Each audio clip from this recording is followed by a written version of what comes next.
Welcome to Indiana Sports Beat Radio, brought to you by the Hard Truth Distilling Company in Brown County, Indiana.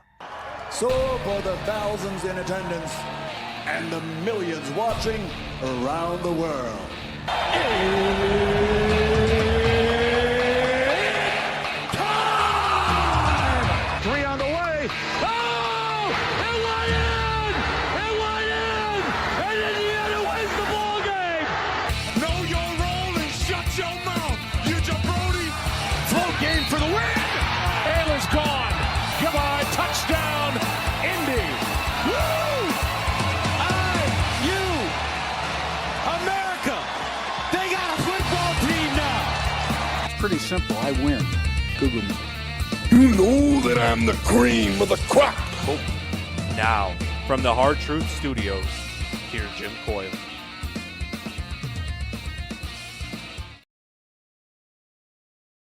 Another edition of Indiana Sports Beat Radio coming to you here on this new year, day number two of January on this Thursday. Appreciate you being with us. Looking forward to another fun episode today and plenty to talk about as the college football playoffs roll on. And not really a surprise, but I think a lot of people are going to be surprised. I think it was a little surprising how well Arizona State played against Texas. But again, is this more of the SEC just isn't that good? It's not as good as people thought that it was. Man, if Texas would have went down, you would have had to have given I think I sent out a tweet that said wellness check for Paul Feinbaum, since we already have our good friend Shannon, Coach Shannon Griffith, with us. We'll have him for 2 seconds, so we'll just go and have him jump on with us now. Coach, how are you, man? Doing good. Happy New Year to everyone. Happy New Year to you. And the college football playoffs continue to provide some nice entertainment. Of course, Ohio State did more than what I expected. They rolled Oregon. I thought that they were going to win that game, but man, did they shut Oregon down. But with all of this, the thing that jumps out to me is Indiana and maybe SMU deserves a bunch of apologies from people that they will not get from people like Kirk Herbstreit, etc.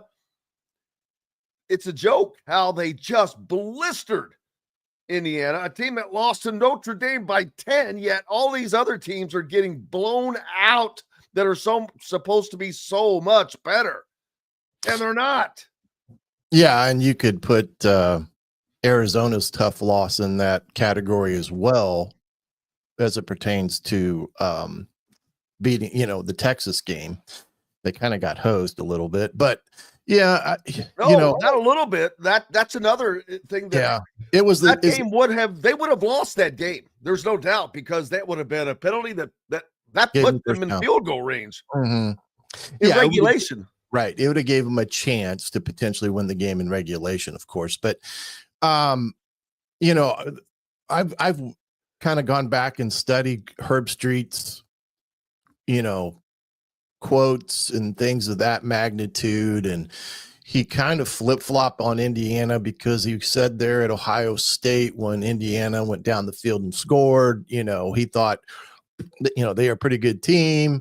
And I go back to when Coach Cignetti was on the pregame show with the College Game Day set there at Notre Dame prior to the game, and Sig was in his own form again. He made some, off the wall comments about beating top 25 teams, but basically said kicking their ass and things of that magnitude that I think Herbstreit took a little bit of offense to.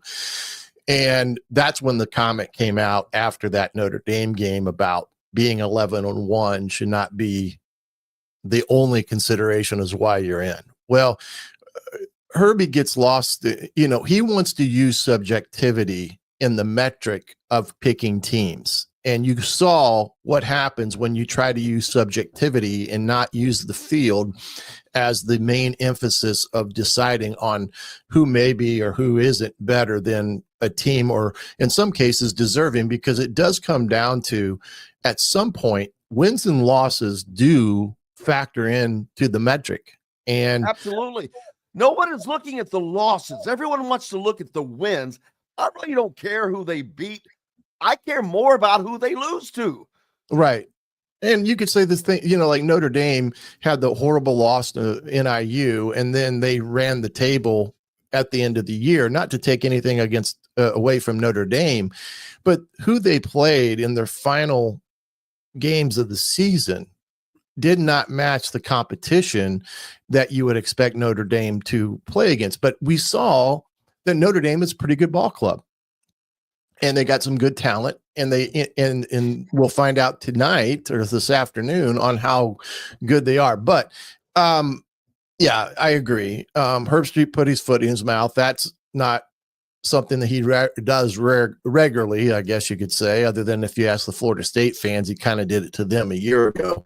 Feinbaum's a talking piece mouth. Feinbaum's just a talking head. Yeah, I mean, he's an idiot in my own category. But again, I think they did the committee did as well as any committee could do on picking 12 teams to fill the first field of the college football playoffs. And we'll find out moving forward on how this all will play out as it pertains to getting that first week bye. Does that mean, how does that group of 5 teams figure into this moving forward? Because the Boise State and, Penn State rather handled them pretty good. But if you ask me who's the best team in college football, and I said this even after Indiana played them, it's Ohio State. Ohio State is the best team in college football, and they prove it again last night against Oregon.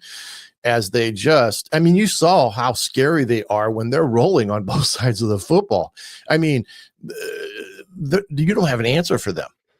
I mean, nobody has an answer for them offensively. The only answer is you got to hope they're not playing all that well on offense and doing some stupid stuff. But the last 2 weeks, I think Chip Kelly's dialed in what he's got to do and who he's got to get the ball to. And man, oh man, I just would not want to play them right now. They are playing top tier football. And look, Oregon is not as bad as that score depicted last night. It's not as bad. And I don't think a lot of people are talking about Ohio State's defense as much as their offense today. But let me tell you, the defense was like a blanket over top of Dylan Gabriel all night.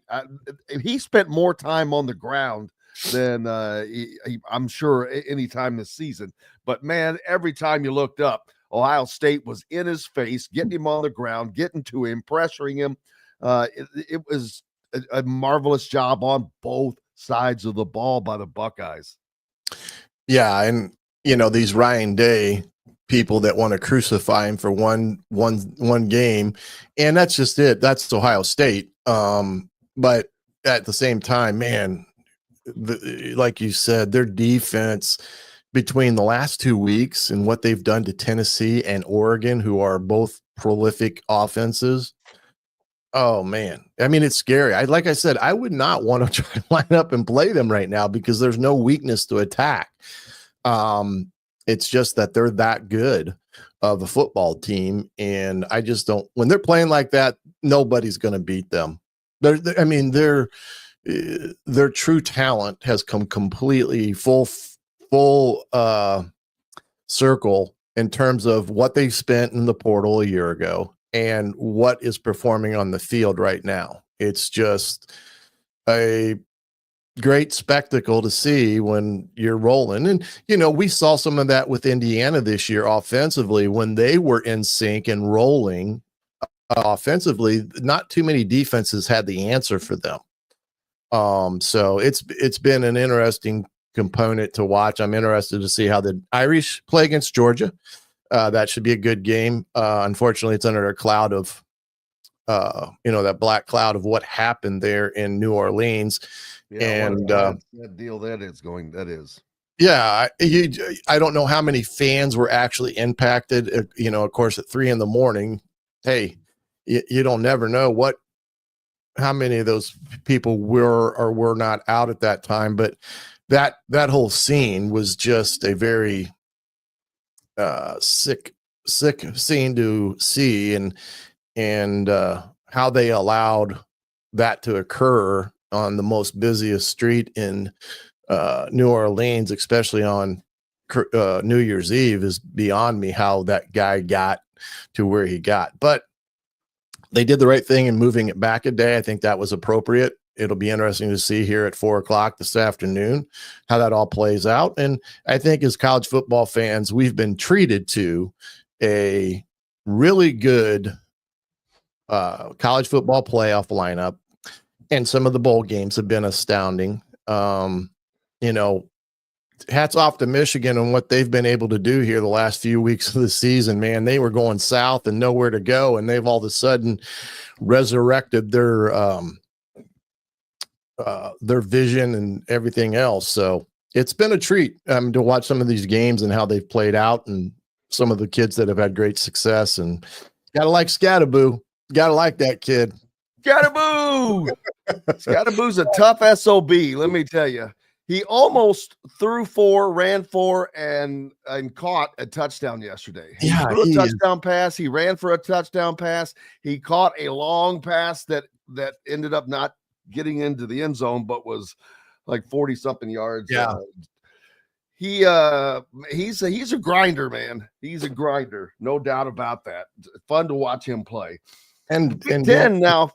Go ahead. Go ahead. No, go ahead with where you're saying about the Big Ten. The Big Ten now 4-1 against the SEC. That is not lost upon anyone. And had Georgia gone down yesterday, as they probably should have, they didn't get that the non-call of the targeting that was. Yeah, Texas game. Yep. I don't know what targeting is if that's not targeting. That was the guy led with his helmet, hit the player in a player in the helmet, and without question, it's like, are you kidding me?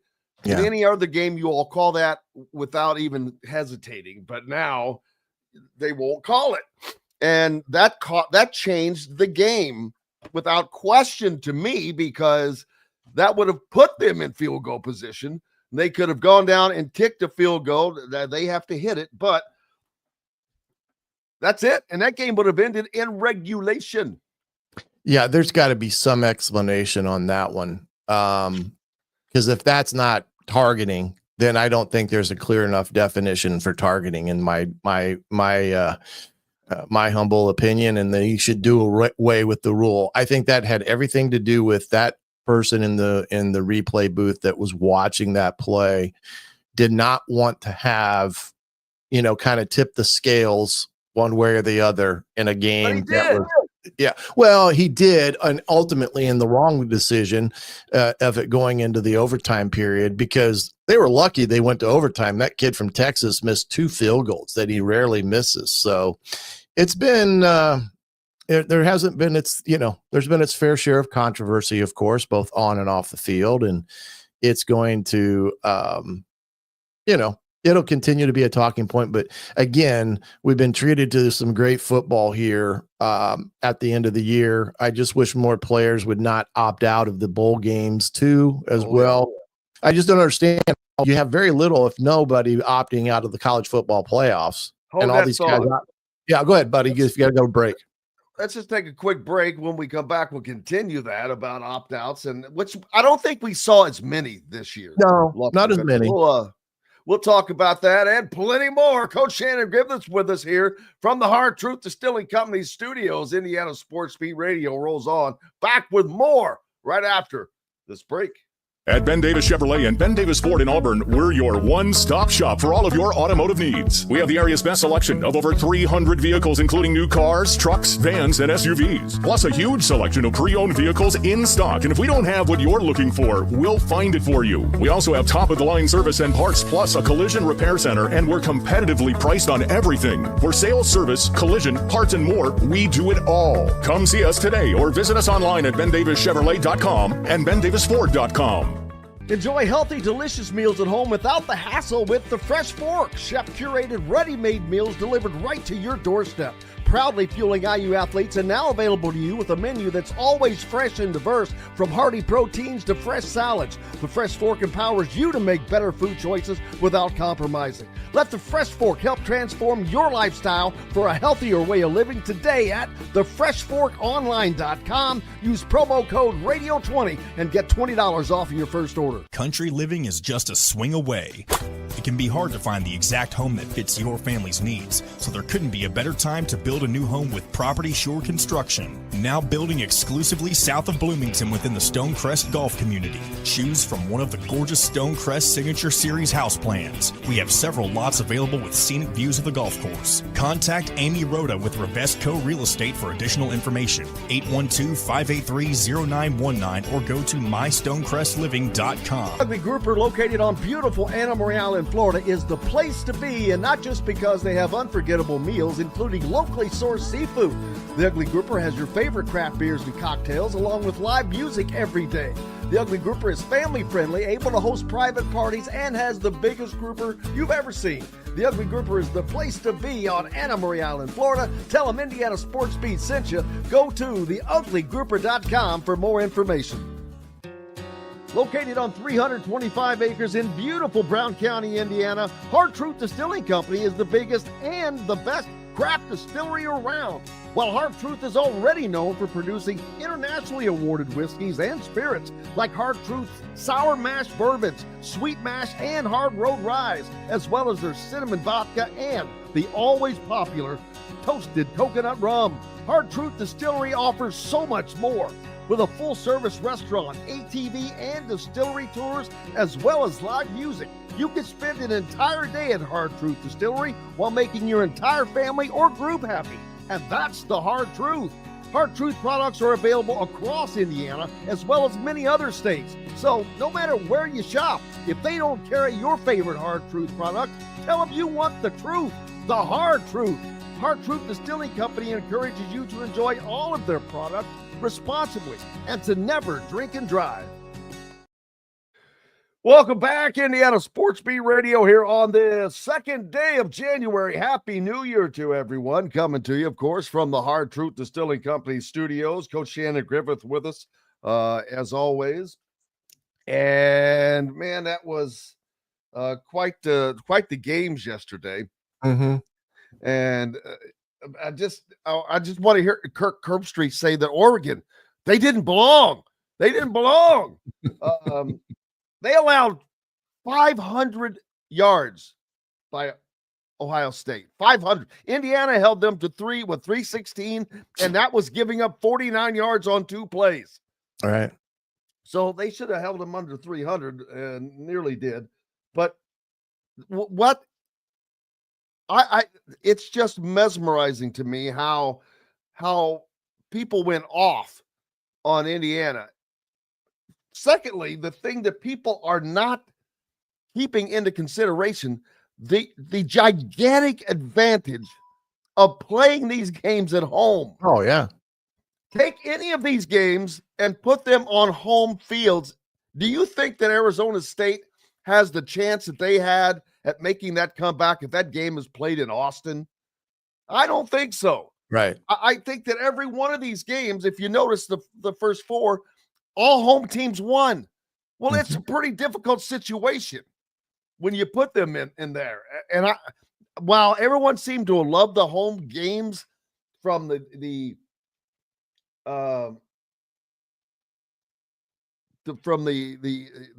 optics and how it appeared, yeah, it's a great college football scene, but so was yesterday.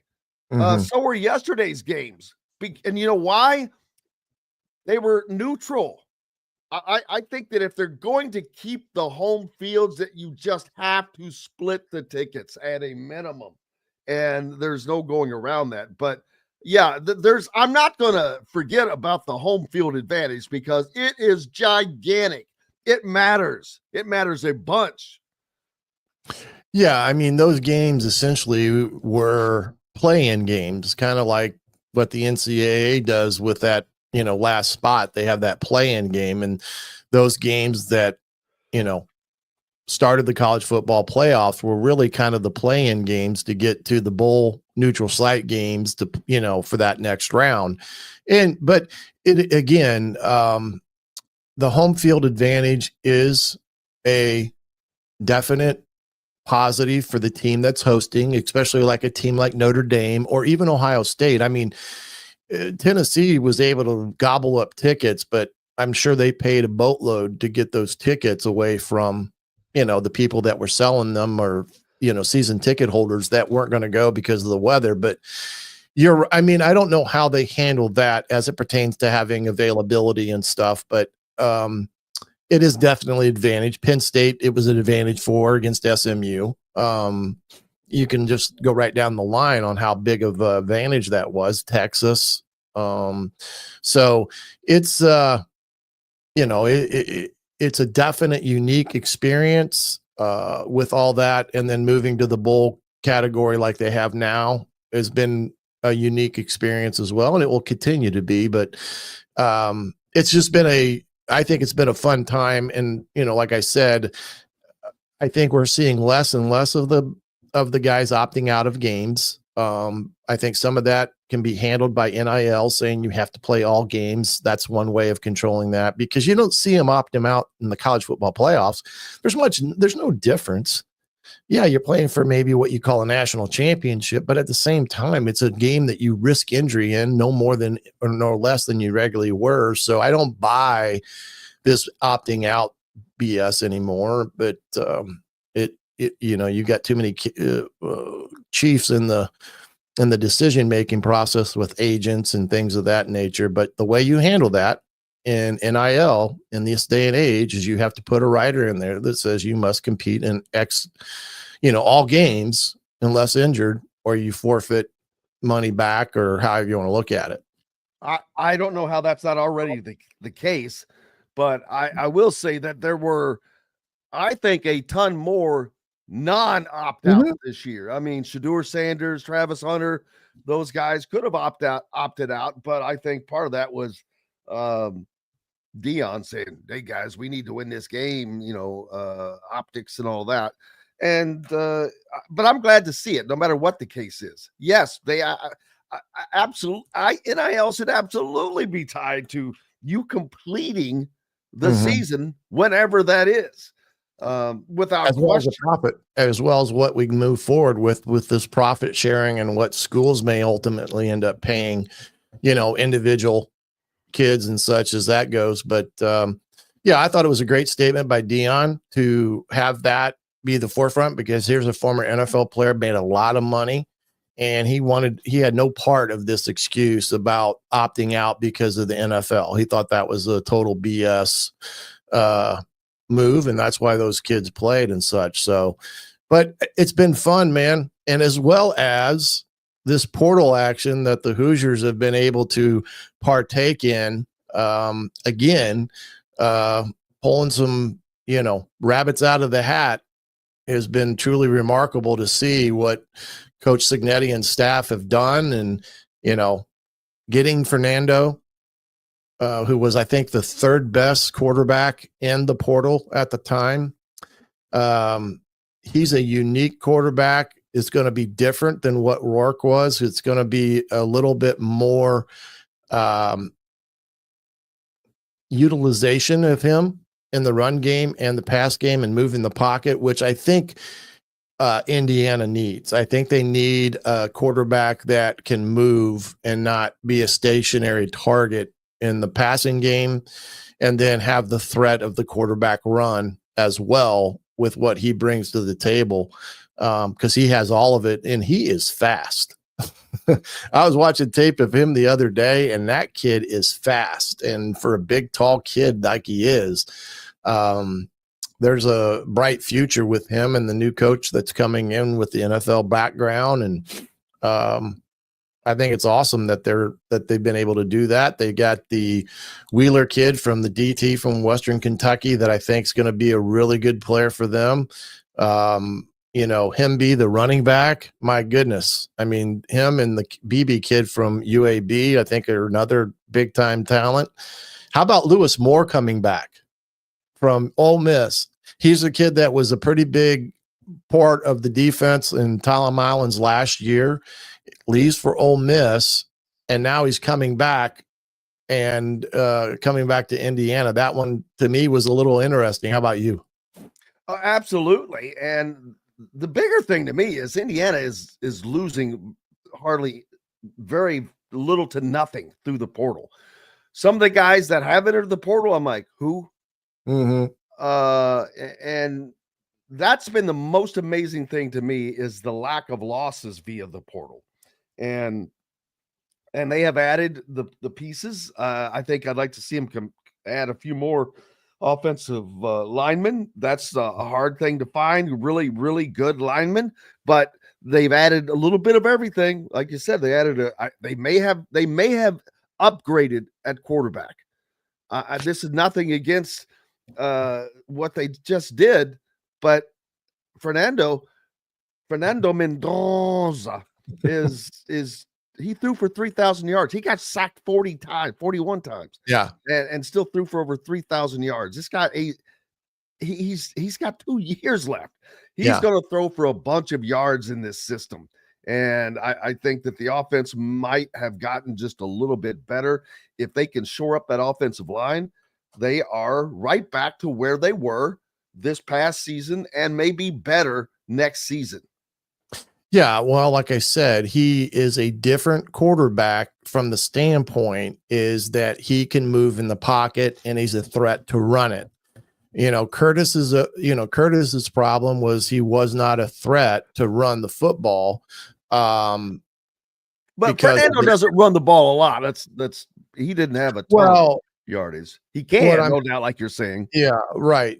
But the thing is that when you add in that dynamic of the quarterback run, it just makes defenses a little bit more honest. And if at the end of the year, what defenses were doing to Indiana was that they were playing man-to-man on the outside, they were bringing an extra man in the box to stifle the run game, and Indiana didn't have any answers to go to. And usually if you have a quarterback that can run the football or the threat of running, it does put a little bit of pressure on a defense that wants to do that because he's unaccounted for. And that's what Indiana has to have in their offense along with their RPO game that they had. But they've got the Wyatt kid, the offensive lineman coming in from JMU to visit, which I think is a big thing. And I think that will be a good possibility pickup for them. And they've got some other guys that are also potential guys coming in, defense, offense. I think it's going to be an interesting couple of weeks here before the actual second semester starts because of everything. And what's also ironic, Jimmy, is the fact that Taven Jackson, I don't know where he's looking or visiting or anything. I have no idea. That's wish him luck, but I don't see a great landing spot for him. But hey, we've got to hit another break. Bob Kravitz is going to join us next. Appreciate it, my friend. And we've got plenty more to talk about, though. And maybe we'll try to get you back on. Well, I'm still at home recuperating from this knee surgery day by day. So I'm here again today. Yeah. All right, man. We've got to hit a break from the Hard Truth Distilling Company studios. That was Coach Shannon Griffith joining us. And up next, the great Bob Kravitz from bobkravitz.com. When we return to the Hard Truth Distilling Company studios. Located on 325 acres in beautiful Brown County, Indiana, Hard Truth Distilling Company is the biggest and the best craft distillery around. While Hard Truth is already known for producing internationally awarded whiskeys and spirits like Hard Truth's sour mash bourbons, sweet mash, and hard road ryes, as well as their cinnamon vodka and the always popular toasted coconut rum. Hard Truth Distillery offers so much more. With a full-service restaurant, ATV, and distillery tours, as well as live music, You can spend an entire day at Hard Truth Distillery while making your entire family or group happy. And that's the Hard Truth. Hard Truth products are available across Indiana as well as many other states. So no matter where you shop, if they don't carry your favorite Hard Truth product, tell them you want the truth, the Hard Truth. Hard Truth Distilling Company encourages you to enjoy all of their products responsibly and to never drink and drive. When it comes to apparel and promotions, Freethink has you covered, literally, whether it's 24 or 200 shirts for sports leagues, businesses, or groups. Freethink Apparel and Promotions can also create your very own merchandising store. Freethink Apparel and Promotions did it for Indiana Sports Beat Radio, and they can do it for you. Whether it's screen printing, embroidery, digital printing, promotional products, vehicle wraps, or anything else under the promotional line. See what Freethink Apparel and Promotions can do for you at freethinkapparel.com. Know a team or group needing a fundraiser? Boost Fundraising raises more money faster and offers the most unique and user-friendly online fundraiser in the nation. Your team receives personalized fundraising pages for each team member. Free team-branded promo gifts shipped to each donor. Boost Fundraising does it all. Sports teams, marching bands, charity causes, and community groups. Go to boostfundraising.com and be sure to enter the promo code COYLE, that's COYLE, to receive a discounted fundraiser.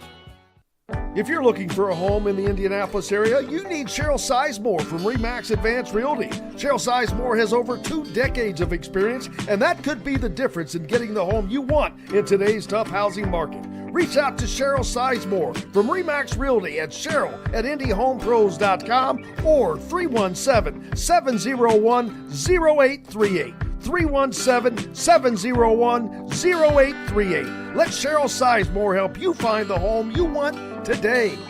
At Ben Davis Chevrolet and Ben Davis Ford in Auburn, we're your one-stop shop for all of your automotive needs. We have the area's best selection of over 300 vehicles, including new cars, trucks, vans, and SUVs. Plus a huge selection of pre-owned vehicles in stock. And if we don't have what you're looking for, we'll find it for you. We also have top-of-the-line service and parts, plus a collision repair center, and we're competitively priced on everything. For sales, service, collision, parts, and more, we do it all. Come see us today or visit us online at BenDavisChevrolet.com and BenDavisFord.com.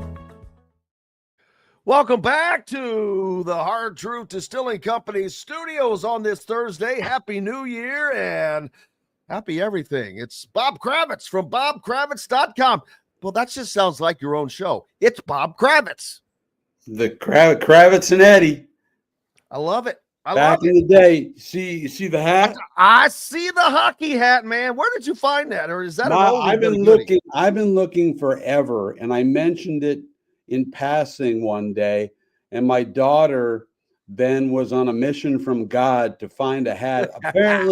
apparently she for the holidays, apparently she reached out to the guy who runs the program and got me a hat, and I'll be wearing this for the rest of my natural days. That is awesome. You know what? We need to work on whoever that is that runs the program and get them on one day with a segment with you. That'd be great. They got a really good hockey program. I mean, when I was there, we had 4 coaches in 4 years. It was a little disorganized, but they have really built that program into something good. In fact, and this be of absolutely no interest to you or your readers, but or your listeners, but a club team from UNLV went out to Denver and beat the defending national champions. So we're talking about a club team with no scholarships against a University of Denver that won the NCAA tournament with all scholarship players, most of them from Canada, and they frickin' beat them. Denver's not only good in hockey, they're also good in soccer. They're good at soccer. They're great at skiing. It's a good program. But I bring that up because it reminded me Indiana soccer started out as a club program, and they went instantly from being a club program to a very good Division I program. So Arizona State started out as a club hockey program. I know that because I wasn't recruited as much as they reached out to my coach and asked if I'd be interested in going down to Arizona State to play hockey. Your friend here asked, why is IU a club team and not an official NCAA team for hockey? Money, money, money, money, money, and they don't have. Did you say $600,000 to start? Is that what you said? No. I mean, you'd need millions to get, because they need a facility. Well, they need a facility. They play at Frank Southern Center. Actually, they could probably put a rink into one of the existing facilities someplace that you could. Well, maybe, but it would be incredibly expensive. I asked Fred Glass many years ago, and he said, if you have 700 million or 70 million, whatever the number was, if you got it, we'll name the arena after you. There you go. And in this day and age, trying to keep up with everything else. Oh yeah. I just don't see it, unfortunately. But what I do see is some college football that is some of it has been must-see TV. The Texas-Arizona State game. That was great. I hate to say this as someone who does his best to be unbiased about things, especially in this world of nothing but bias that we see from people who are definitely supposed to be unbiased. But I was really hoping to see an Arizona State win, and not that I want to see Paul Feinbaum have a heart attack and die, but I know that I sent out a tweet saying someone might want to do a wellness check. Paul Feinbaum right now, because if Texas went down to Arizona State, and then Georgia is the only hope left for if they were to go down quarterback. I mean, that blows. What in the world would that do? And we still have that game tonight under, I'm not sure they're going to play that game tonight. They're really? saying, look, I don't know how you can play the game when you're saying that there are other people involved in this terrible, heinous act, and they don't know who they are, or they haven't apprehended them yet. I would be scared to death to attend that thing, knowing that those people are still out there. So I am not completely convinced they're going to play tonight. And just getting back to the Arizona State game. How is that not targeting? Oh no, yeah, it's the definition. It is the definition. Correct targeting. I wish I had the tweet that the former official sent out yesterday that works for one of the networks. He listed 3 things that the player did. He did this. He did this. Right. He did this. And crown then of helmet, left his feet. Then he said, that is the definition of targeting. And therefore, and you can't say for sure, but that would have put Arizona State in field goal position right off. Right. And who knows, they would have done what after that. But that would have been that was some call. That was some non-call. A gutless non-call. I mean, I agree. Because first of all, I hate it. I hate the penalty of the flag. I don't mind the flag, but it's the penalty. The ejection is worthless. Is to me is ridiculous, because there's so many times where you're not trying to do it on purpose. Sometimes the offensive player is moving. But intention doesn't matter. Right, I know, but I hate the ejection because there are other penalties like Scatterboo getting his head ripped off by the face mask. You could really hurt somebody like that. And that was with intent. And all that is a 15-yard penalty. That's true. You got a point. Is that Scatterboo fun to watch or what? Dude's a bad man. He's a bad man. He's intense. He knows what his job is. He ran his mouth and backed it up. He did. It took him a while to get going, but once he did, buddy, it was that got that confidence rolling. Whoo! And he did it in every way, Bob. He threw a touchdown pass. Caught a touchdown pass, but it wasn't quite. Yeah, it was that might have been offensive pass interference. I'm just saying. That one could have gone either way. That could have gone either way. So the guy got him first, but it equals out. But I'd love to, he strikes me as a smaller Allstott from Purdue. Yeah. Who was very or if you go back a long way like I do, there was a guy who played for the all Baltimore Colts named Don Nottingham. They called him the human bowling ball. And he was built just like this kid and just broke tackles. And it was just the most amazing thing to see. Absolutely. It is fun. I hate to see that he's out already, but now, and then Ashton Genty, he was made to look mortal. In their game. He's a phenomenal player. I think he's going to be a nice pro. I think he would have been an average back in the Big Ten. Do you really? Well, I say that only because he would not have gotten the attention. He would not have gotten the yards. If you're going against Indiana, I know you're going against Mountain West, Ohio State, or Penn State, or Oregon, or Illinois, or all these teams that are very good defensively. He did not play against that kind of talent where he was, so he would not. He would not have gotten 2,000 yards. In my opinion. I agree with that. It's like these kids from Southern Indiana who put up big numbers in basketball in high school. Hey, Todd Leary. Enough of that. I've already got Todd Leary with that crap. Come on. No, but I harken back to Tevin Coleman, who became just the 18th player ever to rush for 2,000 yards in the NCAA a few years back. He did it against Ohio State, against Michigan, against Michigan State, against Penn State, and did not even get an invite to New York for the Heisman. That was a joke. Because that dude was a bad man. He was doing it against. Yeah. So, but anyway, they're fun to watch. And it's going to be interesting now. Ohio State, it would be nice to see them obliterate Texas. It would be nice to see Notre Dame beat Georgia whenever that game gets played. Yeah. And I think Notre Dame has more than has the ability to do it. Oh, no doubt. No doubt.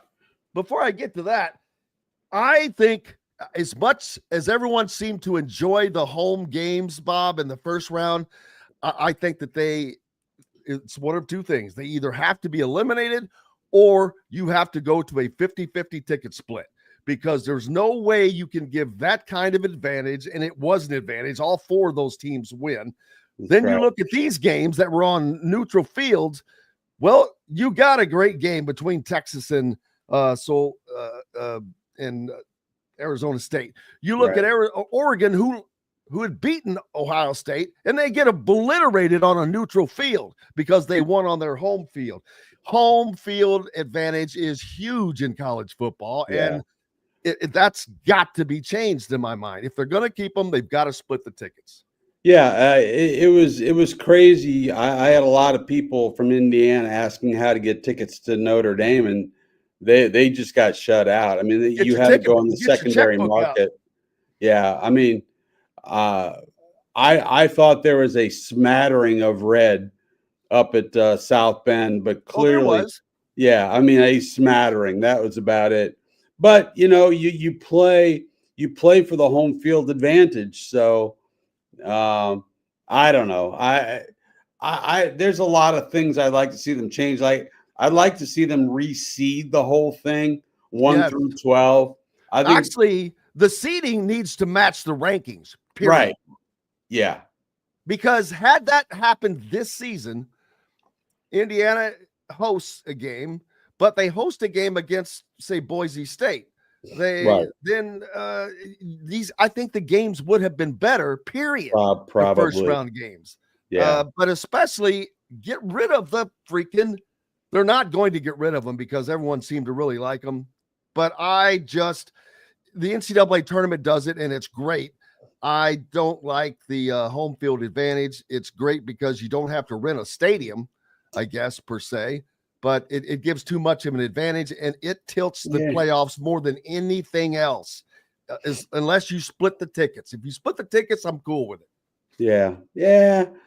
I guess. I will say I do love the home field in the first round. I enjoy it. I went up to Notre Dame, as did you. I thought it was an electric atmosphere up But how there. much better would it have been had Indiana fans had access to half those tickets? In this that have taken away particular from it? case, Jimmy, you could have put 60,000 IU fans in there, and I'm not sure it would have made a difference. Oh, I'm not saying honestly. it would have. It may not, but I would like to see that opportunity. Yeah, because your team does such wonderful things during the course of the regular season. You'd like to see the fan base rewarded with a chance to see a playoff game. So And I the team not understand put that. under such a burden. I mean, that's a hell of a burden. You struggle all year. You make the college football playoffs, and your reward is, okay, you have to go play on someone else's home field. It's Right. an obvious disadvantage, but Yeah, it is I what it agree. is. Nothing's going to change. How about the Big Ten? 4-1 right now against the SEC in postseason play. Yeah, it's Feinbaum is, like you say, he's going to have a coronary. I mean, this is not good for Paul. Oh, if Georgia goes down, that's going to be. Oh, they're gonna go down. Notre Dame's going to beat them. I mean, their backup quarterback is, he seems like he's got his stuff together, but he's still their backup. I mean, now we've seen backups. Remember, was it Cardale Jones? Was it third string quarterback for Ohio State? They went through 3 quarterbacks that year. Three One of them led quarterbacks. them to the regular season title. One of them led them to the Big Ten championship. Right. And then Cardale Jones led them to the national championship. Right. That was nuts. And got himself drafted, and he never did anything. I don't believe. Terrible. But yeah, he was terrible in the pros. But yeah, I think Notre Dame will take care of Georgia. So somebody better put a watch out for Paul. I hope so. Hey, I know you've had a ton of stuff going on at bobkravitz.com. The Colts have finally, we don't have to worry about their season anymore. That ship is sailed. There's still plenty to write about, because now the crap's going to hit the fan. I really believe that there's going to be some significant changes very high in the organization. By significant, how significant are you talking? I think Ballard is likely a goner. How can he not be? He should be. I mean, my God, 8 years, losing record, twice in the playoffs, 1 playoff win. That's just not freaking good enough, especially for a franchise that's been as good as this one has been the last number of years. I mean, not real recently. Obviously, they've been treading water, but the ridiculous streaks they have going. What, they haven't lost a home or won a home opener or whatever, a season opener. Season opener. It's crazy. They can't beat Jacksonville. And beat Jacksonville. It's the worst team. It's just some of these streaks they have going are unbelievably poor, but they're going to end up like the Pacers always do, mid team with a mid-level draft pick. Right. And I think they're drafting around 12th now. They've got to get themselves an edge rusher, but they're hard to get at 12. They need to get help in the secondary. They need to get a backup running back. They need a tight end. I still think, I mean, it drives me crazy. Everybody's like, Alec Pierce has had this breakout season. Alec Pierce has like 36 catches. 36. I mean, he had 36 his rookie year. I mean, I don't see it. I mean, he catches a deep ball every once in a while, but why people seem to think this guy's some kind of stud is utterly beyond me. I mean, he's just a guy. Yes, just a guy. He's just a guy. The Pacers, when we think that they're dead and buried, they kind of show some life. How about it? I mean, that win in Boston was shocking. Well, yeah, I mean, look, when they're playing well, they can beat anybody. And the bottom line, it's so simple to figure this team out. When Halliburton plays like a star, they can beat anybody, and they do. When Halliburton is playing average basketball, which he has been most of this season for reasons that I cannot begin to fathom, they're just a 500 team. And they're only going to go as far as that guy takes them. And he better get his crap together, because otherwise they're going to be in the playing game, and that is not good enough. Speaking of play-in game, Indiana restarts Big Ten play tonight as Rutgers comes to visit a team that Mike DeCourcy calls the most talented team in the, not the best, but the most talented team in the Big Ten. I'm not sure that that's true, that they're probably definitely the most talented young team with Ace Bailey with the two freshmen. Ron Harper Jr. Those guys are legit bad men. So, Harper, and who's the other one? Ace Bailey. Ace Bailey, is it right? Ace? No, and not Bailey. But it's not Ace Frehley. I know that. No, I'm having. I can't Ace think Bailey was a hockey player back in the 30s, I think. I can't remember his last name then. I can't either. But anyway, that's a game they've got two aces. They've got a pair of aces. Let me tell you that. That's a game they got to win. And well, without question, because I've said it many times, you lose a home game, well, then you have to make that up on the road. Right. And there's already a set number of games I expect Indiana to lose on the road. Yes. And so now you've got to make up for that someplace. That's a hard way to do it. Yeah. And I have not Ace been. Bailey, there you go. Ace Bailey. There you go. Thanks, Brad. Appreciate you. Not Ace Ventura, though.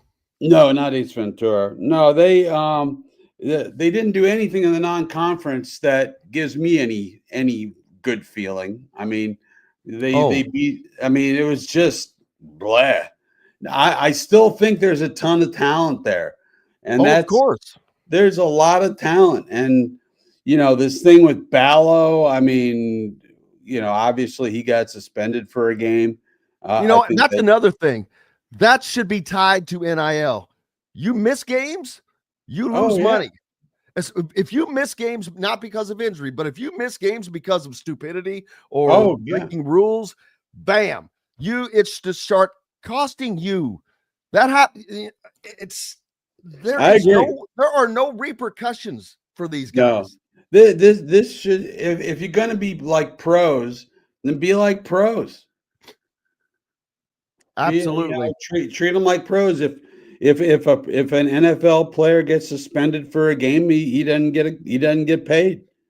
IU is a 5.5-point favorite tonight. That's a shocker. Really? Wow. I didn't even look at that. So, that's crazy. I don't think Indiana, you heard it from me first. Indiana does not make the NCAA tournament, Bob. No, and without question. And then we're on Mike Woodson watch. Oh, without question. If that doesn't happen, I haven't gotten into that. I've stayed away from it, but I will say that I fully expect for that to happen. Yeah. There's no way. But I mean, that's for another day. I just don't see what direction this team is moving in. What's up next for you? Well, I on Monday, just for the heck of it, I listened to sports talk radio in Indianapolis for the whole day, like from 7 a.m. to 6 p.m. And I'm just kind of doing a piece on sports talk radio in town. The fun parts of it, the parts that drive me crazy.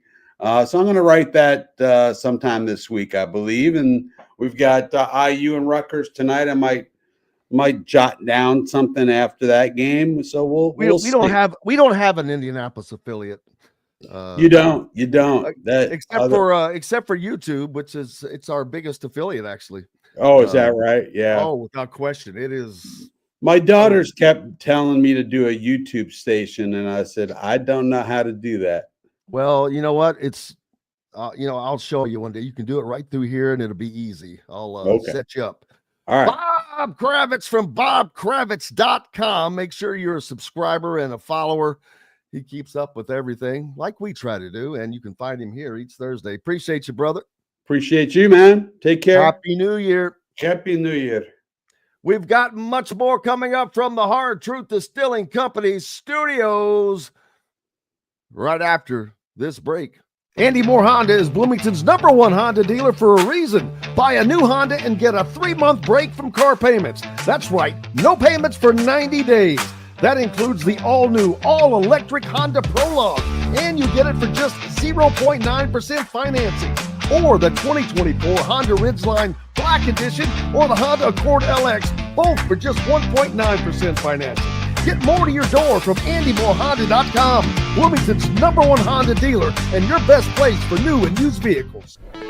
Hoosier Hanks East, located on College Ball Road in front of Kroger in Bloomington, is everything you could want. Great food like their custom pizzas, wings, wraps, unbeatable daily drink specials, live music on Fridays, and Hoosier Hanks East is home to Inside Indiana Football and Inside Indiana Basketball coaches shows hosted by Don Fisher. Be on the lookout for Hoosier Hanks ticket giveaways to Indiana and Colts games on social media. Stop by and meet Hoosier Hank at Hoosier Hanks East on College Ball Road in Bloomington.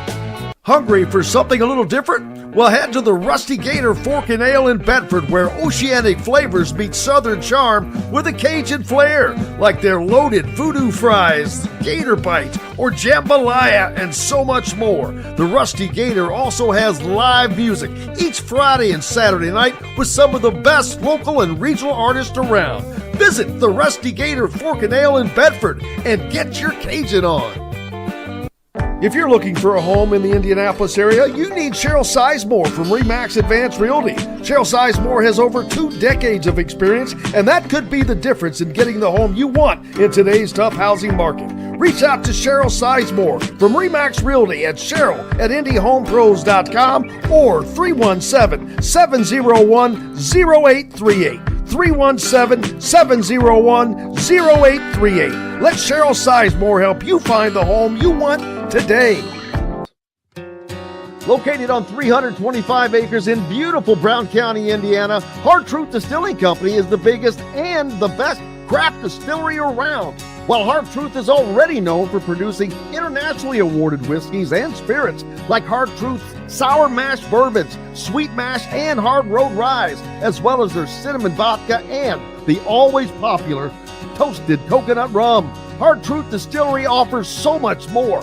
With a full-service restaurant, ATV, and distillery tours, as well as live music, you can spend an entire day at Hard Truth Distillery while making your entire family or group happy. And that's the Hard Truth. Hard Truth products are available across Indiana as well as many other states. So no matter where you shop, if they don't carry your favorite Hard Truth product, tell them you want the truth, the Hard Truth. Hard Truth Distilling Company encourages you to enjoy all of their products responsibly and to never drink and drive. Welcome back, Indiana Sports Beat Radio here on this Thursday, our first broadcast of the 2025 year. Appreciate you having us on your radio, no matter what, or where or how you're listening. And if you're listening on YouTube, make sure you go ahead and hit the subscribe button and the notifications toggle. Probably going to have Coach Shannon Griffith rejoin us, and Chris Denari will join in a little while as well, as the Pacers are rolling on. Did you catch the fracas between Illinois coach Brett Bielema and South Carolina coach Shane Beamer in the Illini's win over South Carolina a couple of days ago in Tuesday's Cheez-It Citrus Bowl?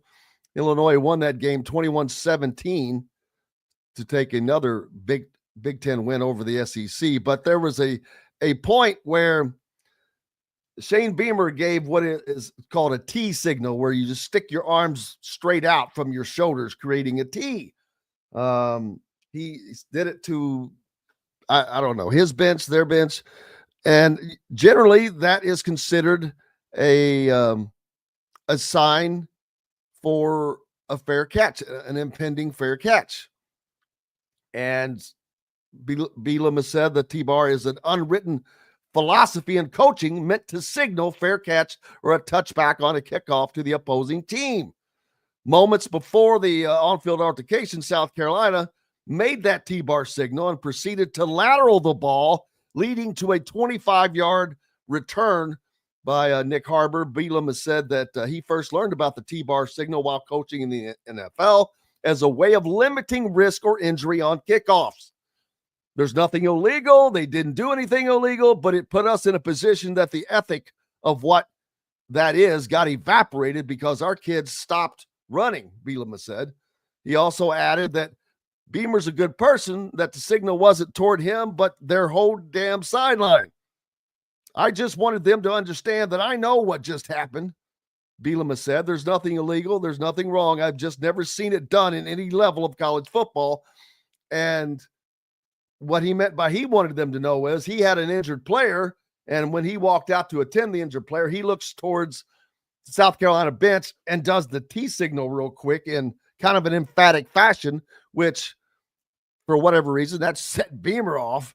And they've kind of been going at it ever since, and apparently have continued on social media. Beamer posted on X yesterday that he was disappointed in his team's ethics being questioned, writing, "I don't take that lightly." He also reposted a video of an Illinois player looking to the sideline before dropping to a knee during a South Carolina drive late in the fourth quarter.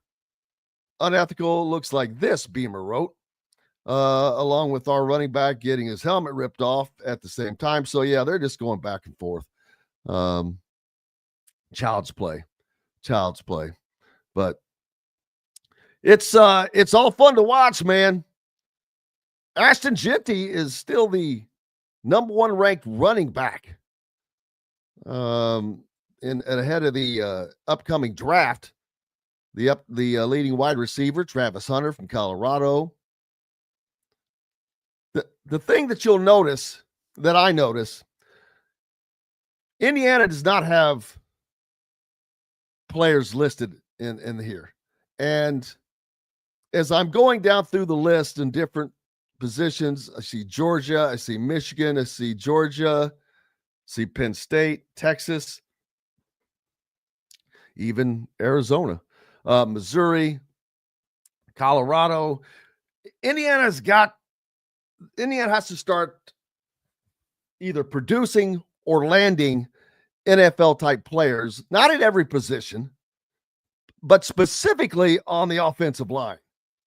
I think that if you have an NFL type of player or two, you don't have to have an NFL running back or necessarily an NFL quarterback or wide receivers, although that will help tremendously. You look at teams like Ohio State, who does have that. That is where you just have to have elite players at certain positions. And I think that you're capable of doing anything, but it starts and ends on in the trenches, both offensively and defensively. You have to have players that are high end. You don't have to have 5 across the line on defense. You don't have to have 5 across the front on offense as far as NFL worthy. But you've got to have, you have to have a couple. I just truly believe that. And not that I'm eliciting some comments that are not common sense and that a lot of people don't already know. But that's what has to happen. I think that Indiana did an incredible job with a lot of great talent last year. How much of that talent was truly elite, I'm not sure. It's yet to find out in this draft. But next year, probably different. Aiden Fisher, probably going to get drafted. Elijah Surratt, very, very possible. If Fernando Mendoza can continue his play, he's going to be a draft pick. I mean, the dude has already thrown for he's only played 2 seasons, and almost thrown for 5,000 yards. That means he is going to throw for over 10,000 yards in his career. If he had a year, if he has 2 more years like last year, I mean, that's reaching almost 12,000 yards. And he could exceed that. I don't know. I'd have to pull up the stats, but I don't think Indiana has ever had a quarterback that has thrown for 12,000 yards in their career. They're going to have that. And I think they're going to have, Fernando will be here for the next 2 years. That's a great sign and stability.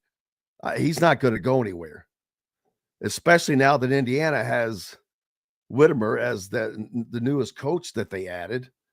That I don't think I've talked about that much, but that is a great addition by Indiana.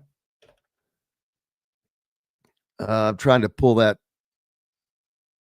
up here. That all the things that he has done, the addition that he brings is phenomenal, and that is going to draw more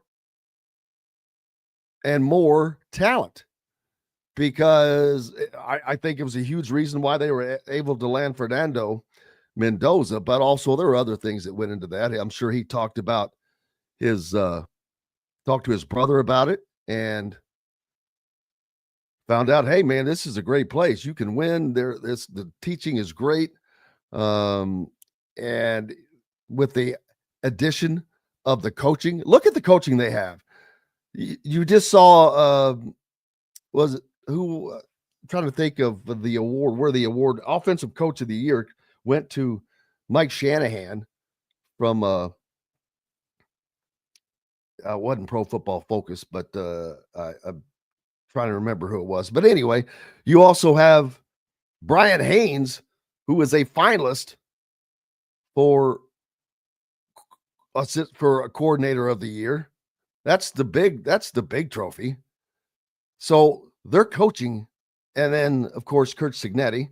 Now you add Whitmer, and it is Indiana they have elite talent at coaching. That's a start.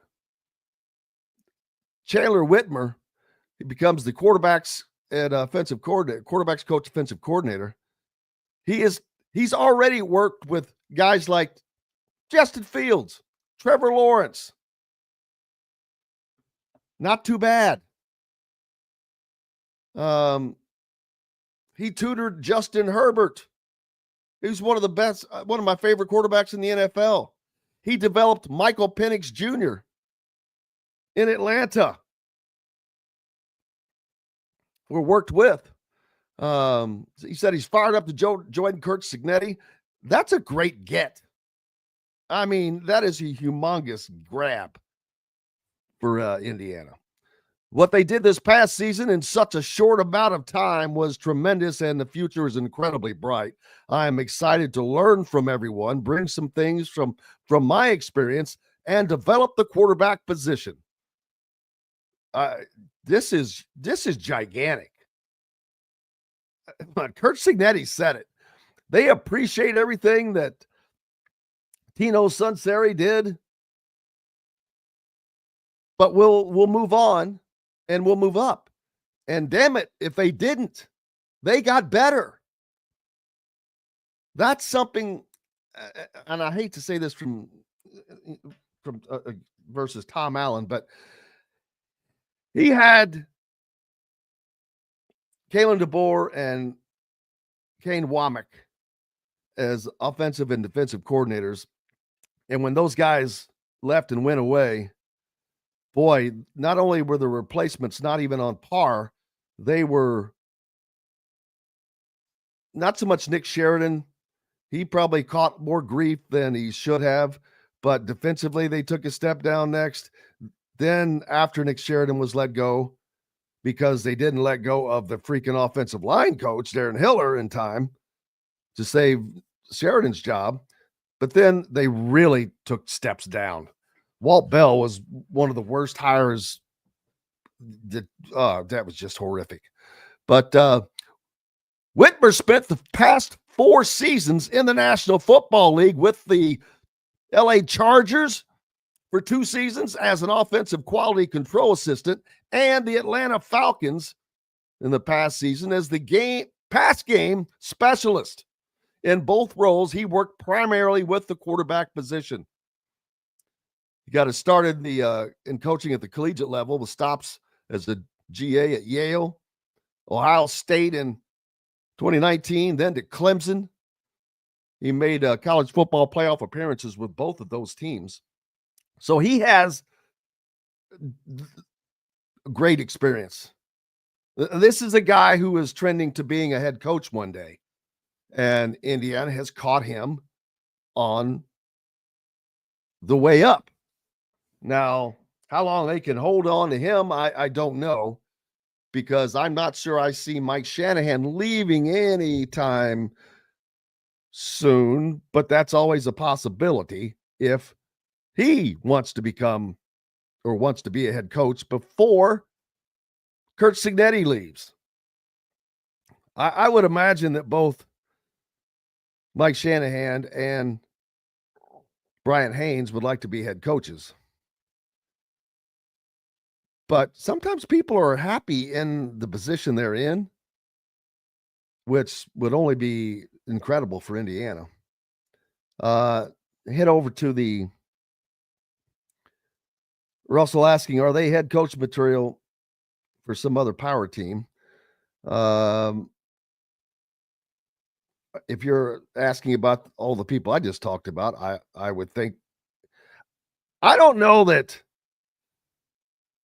defensively, I'm just not a guy that would like to hire a head coach from that has been only a DC, but we'll see. But I think that this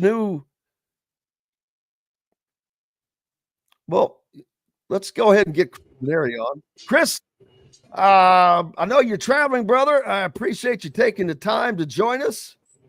How's the Pacers have been? Sometimes we have left them for dead, but every time they seem to pull a Lazarus on us. Yeah, it's been an interesting start. Good to visit with you. Yeah, I'm here in Miami. Happy New Year. Happy New Year to you. I'm here in Miami. You hear me all right?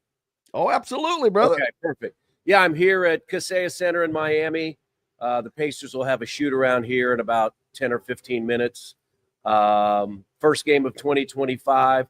Yeah, it's been an interesting run. I mean, over the last 11 games, the Pacers are 7-4. They played some really good basketball, had a really good win in Boston on Sunday. And ironically, their last 2 home games, they've lost to good teams, both Oklahoma City and Milwaukee. The Milwaukee game on New Year's Eve, they had a 19-point third quarter lead. Then Giannis and the Bucks, really created some problems for the Pacers in the fourth quarter. I thought the biggest issue was, and you're seeing a lot more of it in the NBA now, Jim, a lot of teams playing zone. And zone defenses, sometimes create problems. I saw it last night watching the Butler game against Villanova when Villanova went on a 22-1 run last night after they used a zone to sort of change the game. And, Indiana's at its best, the Pacers, when they run. And I thought the zone defense that Milwaukee played the other night really slowed Indiana down and forced them a lot later into the shot clock than they wanted to be. And so that created some problems. So, now it's 2025. The Pacers are 2 games under 500 at 16-18, but still in 8th place in the East. There are a lot of teams. There's a lot of parity right now, I think, in the NBA. And there's a lot of teams either a couple of games over 500 to a couple of games below 500. So it'll be, important to go on a run. I think the other thing that people don't understand, tonight is the Pacers' 21st road game in the first 35 games. So they will have played 7 more road games than they have at home. So and that means they've got something to look forward to. Yeah, as long as you take care of home court. And recently the Pacers have not done a good job of that. They've been better on the road. They've won 6 of their last 7 on the road. They've lost 4 of their last 5 at home. So you absolutely have to do a better job of taking care of the home floor, and that's what they hope to do a better job in 2025.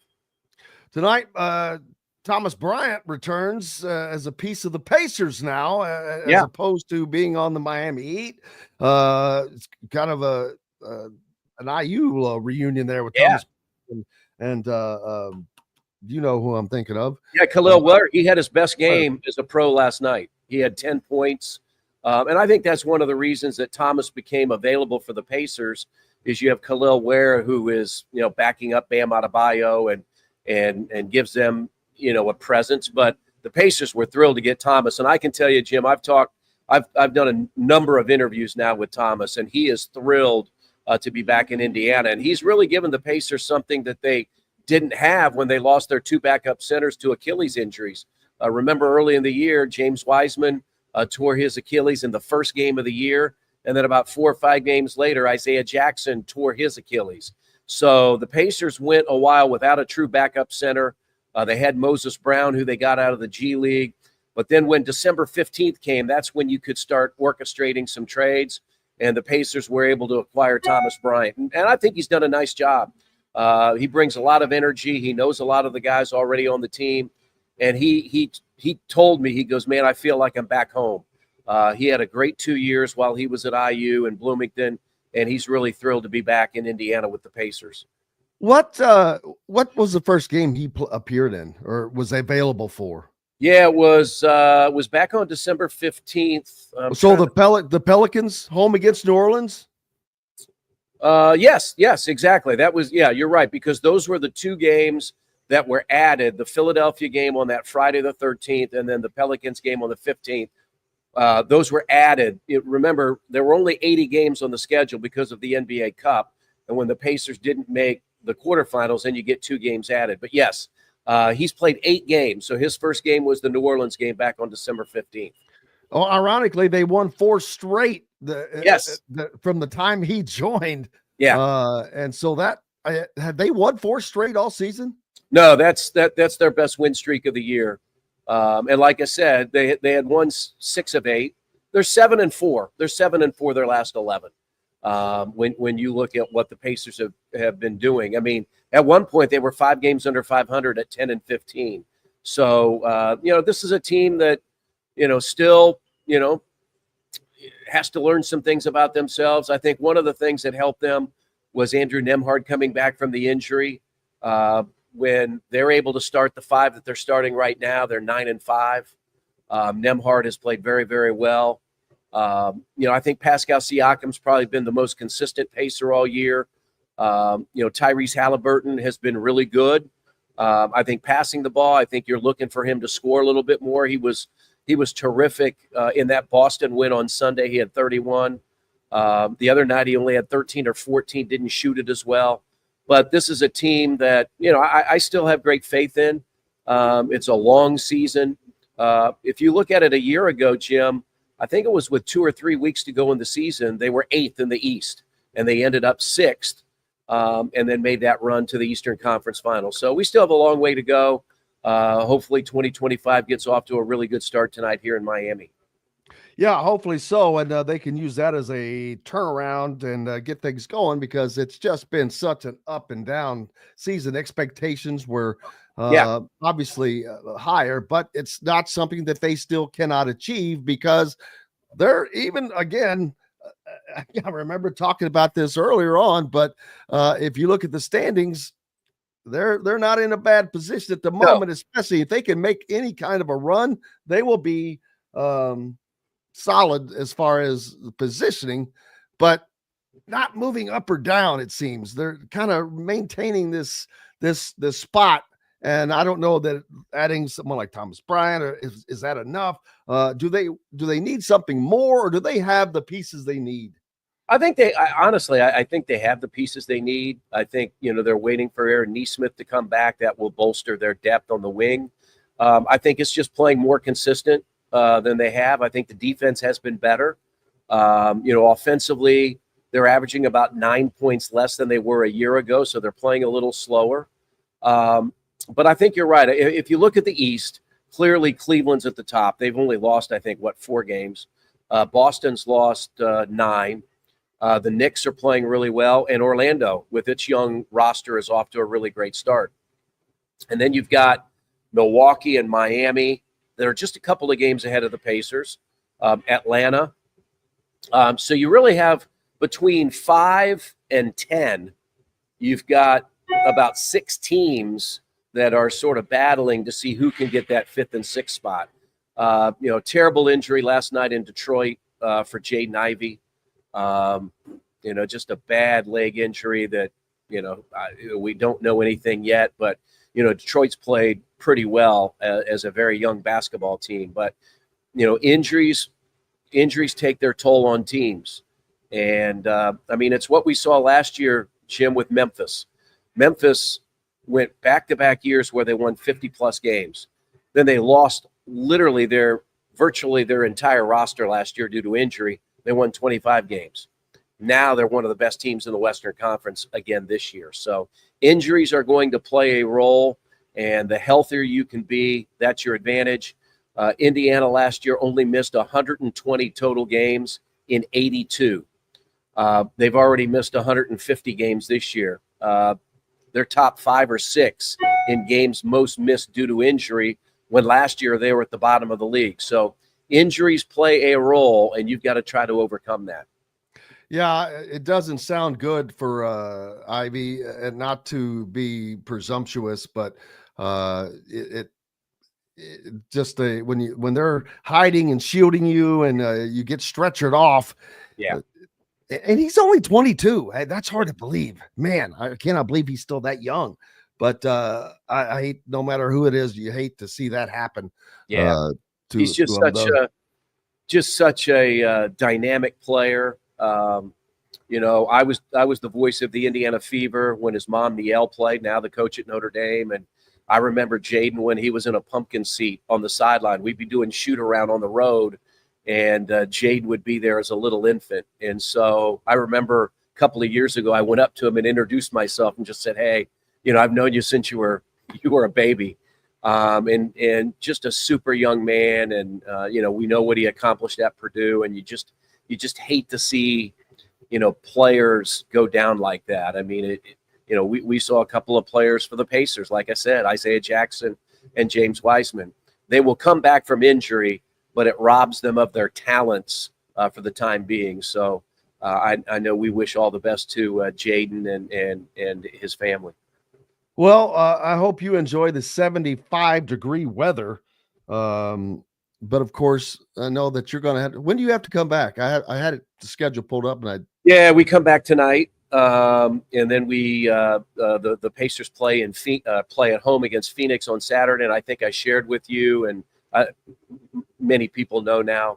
My mom passed away on Christmas night, and she would have been 90 last Sunday, and she lived a wonderful life. Recently, her mental and physical health wasn't great. She suffered from dementia and those types of things. She was in a nursing home. And so the very fortunate thing was, on Christmas night, I was in town and I was able to be with her when she passed. And so I had a brother that was in Hawaii and a brother that was on vacation in Mexico. And so we looked, and I've got a sister and 3 other brothers. And as we looked at the calendar, Saturday, in a couple of days will be her funeral and memorial service. And so I will not do the game, of course, that day. Pat Boylan will fill in for me on Saturday. But it's, the last week or so has been difficult, but I also know, my dad passed 7 years ago. They were so proud of everything that I was able to do. And so there wasn't much I could do over the last week or so. So I just sort of put my head down and, doing the games and doing what I love to do and what my parents love me to do. And, I'll take Saturday off and celebrate my mom's life. And then on Sunday, I'll be on a plane with the Pacers to Brooklyn to do the Nets game on Monday. So I remember when my dad passed away 7 years ago, Jim, I was slated to go to India, to Mumbai, to meet with all of the Indian broadcasters because the NBA is becoming big over there. And my dad passed on a Sunday, and Monday the NBA called me and said, hey, we understand your dad has passed away, and, we'll reschedule it another time or, whatever. And I said, nope. I said, you have to understand, my dad was a high school basketball coach and a teacher. And I am going to Mumbai, India to teach basketball to the Indian broadcasters. And I can guarantee you that if I didn't go, my dad would not be real happy with me. And so we celebrated my dad's life on a Saturday. And on Sunday, I was on a plane to Mumbai, India to go teach basketball to Indian broadcasters. And so that meant a lot for me to go sort of represent my family and my dad.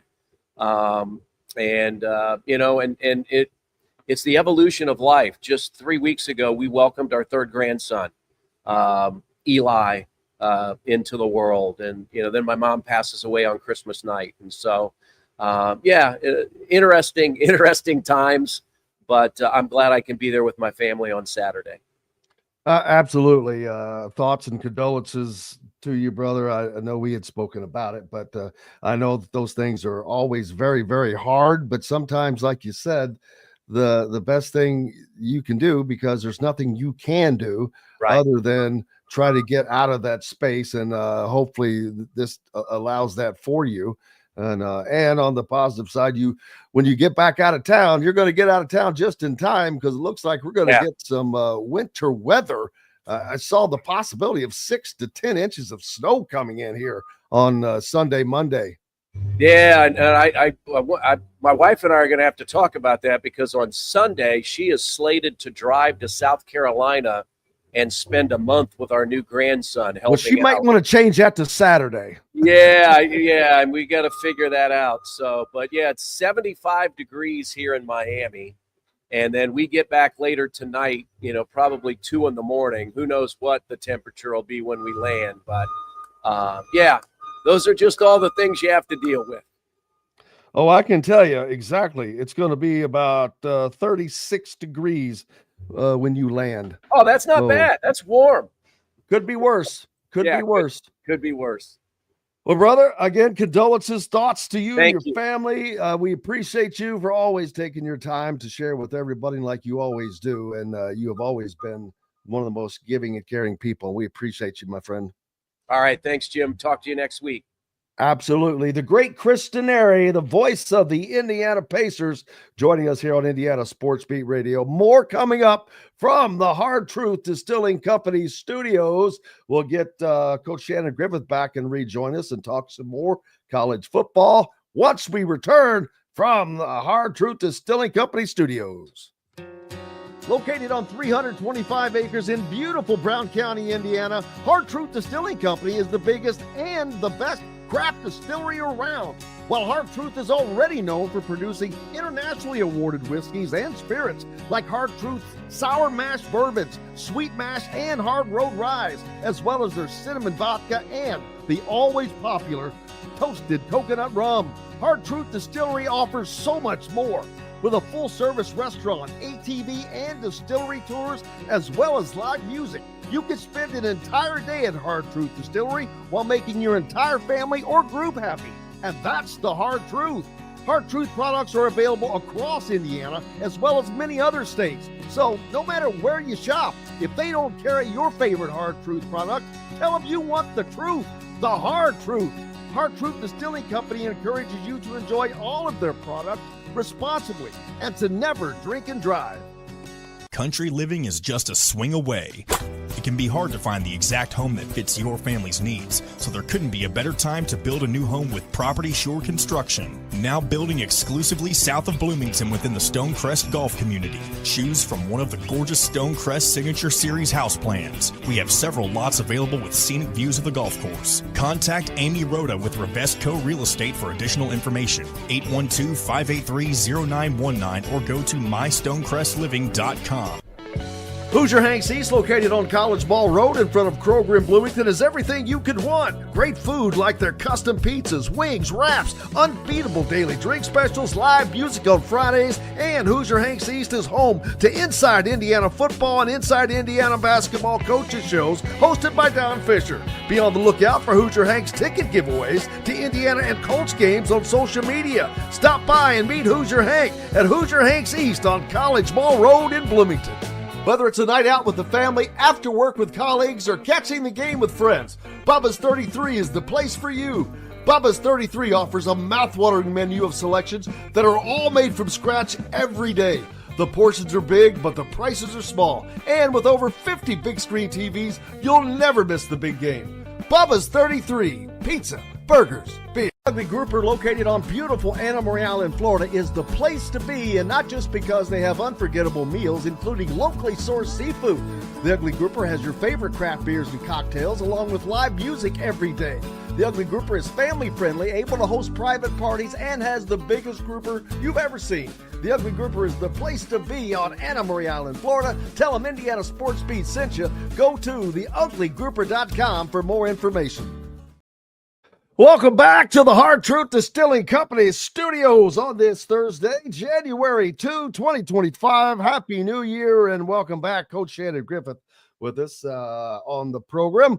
And more games coming up in the college football playoffs as the remainder of the semifinal games, one that had been postponed from yesterday after a terror attack by just another sick individual in New Orleans that took the lives of 15 people, injured dozens more, Coach. And man, there could have been Indiana people there.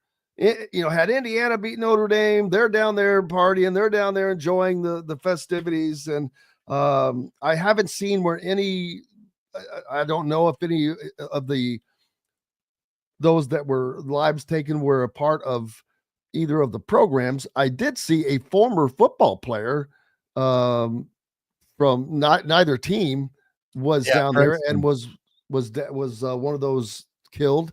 I think he played for an Ivy League school, maybe. Yeah, Princeton, I think. Princeton. Okay, yeah. But it's just ridiculous. And who was it that? Was it you or Bob said that Bob Kravitz, who was on with us earlier, that there's the potential that this game is postponed yet again because they think there are others out there? I don't see that happening, because if you're going to